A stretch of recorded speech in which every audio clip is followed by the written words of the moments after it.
دمرت وقتنا تماما.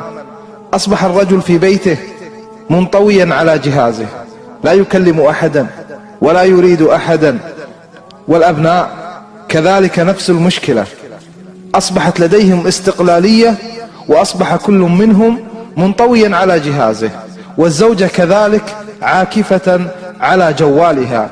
وبدأ الكل يتذمر، يقول ملل، ضيقة، اكتئاب، هم. لماذا؟ لأننا ابتعدنا عن ذكر الله وعن القرآن. لو سأل كل واحد منا نفسه هذا السؤال: متى كان آخر عهدك بالقرآن؟ لعلمتم أن ما قلته هو حقيقة لا ينكرها منا أحدا.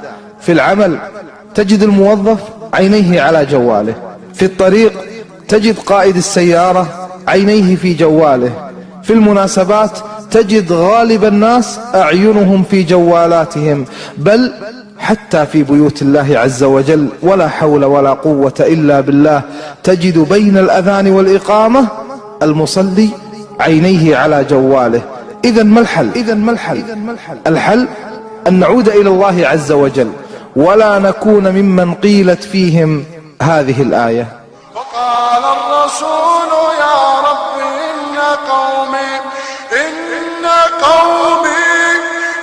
قومي اتخذوا هذا القرآن مهجورا. وقال الرسول يا رب إن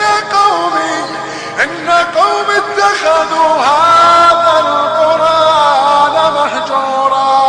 وكذلك جعلنا لكل نبي عدوا من المجرمين، وكفى بربك